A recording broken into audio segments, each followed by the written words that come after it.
Hi viewers, நான் உங்கள் Jenny. என்னுடைய வீடியோ உங்களுக்கு பிடிச்சிருந்தா உங்களுடைய நண்பர்களுக்கு ஷேர் பண்ணுங்க. நேற்று நடந்த ஐபிஎல் மேட்சை பத்தி தான் நாங்க பேச போறோங்க. கிரிக்கெட்டை பிடிக்காதவங்க யாருமே இருக்க மாட்டாங்க. எனக்கும் ரொம்ப கிரிக்கெட் பிடிக்கும். இந்த ஐபிஎல் மேட்ச்ல பாத்தீங்கன்னாக்கா ஒரு 14 வயது சேர்ந்த வைபவ் சூரியவன்சியை பத்தி தான் ரொம்ப பிரபலமா பேசப்படுறாங்க. இந்த சின்ன வயசுல எவ்வளவு அழகா விளையாடுறான் அப்படின்னு சொல்லிட்டு. ஆனாலும் இந்த விளையாட்டுக்கு பின்னால அவனுடைய பேக்ரவுண்ட் என்ன நம்மளுக்கு தெரியாது இல்லைங்களா. இவரு பாத்தீங்கன்னாக்கா 2011 பீகார்ல பாத்தீங்கன்னா ஒரு விவசாய குடும்பத்துல, ஏழை குடும்பத்துல பிறக்கிறாரு. இது பாத்தீங்கன்னா 4 வயசுலயே அவர் பிளாஸ்டிக் பாலெல்லாம் பாத்தீங்கன்னாக்கா சும்மா விளையாடிட்டே இருக்கிற இந்த கிரிக்கெட்ல இருக்கிற ஆர்வத்தை பார்த்து அவங்க அப்பா என்ன பண்றாருனாக்கா அவருடைய நிலத்தையே வித்து பாத்தீங்கன்னாக்கா அந்த குழந்தைக்காக கொடுக்குறாருங்க. அந்த ட்ரைனிங்ல சேர்த்து விடுறாரு.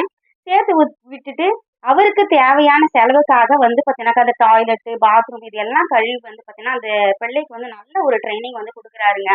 குடுத்துட்டு அதுக்கப்புறம் பார்த்தீங்கன்னா, ஃபர்ஸ்ட்டு இவருடைய கிரிக்கெட் நல்லா விளையாடுறத பார்த்துட்டு, டெல்லியும், ராஜஸ்தானும் பார்த்தீங்கன்னாக்கா, இவர ஏலத்துல எடுக்குறாங்க. 1.1 crore இவர எடுக்குறாங்க.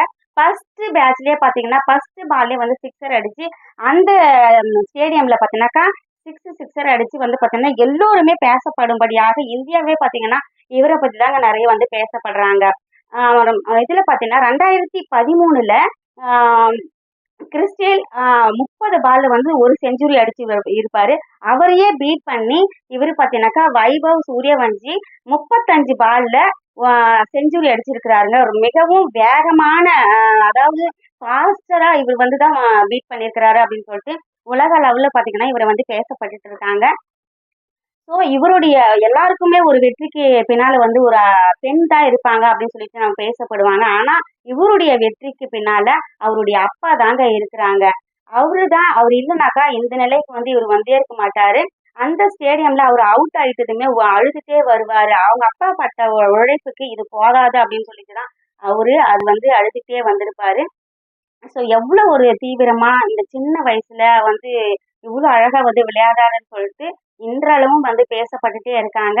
ஸோ உங்களுடைய குழந்தைங்கள பாத்தீங்கன்னா எதுல இன்ட்ரெஸ்டா இருக்காங்க அதை செலக்ட் பண்ணுங்க.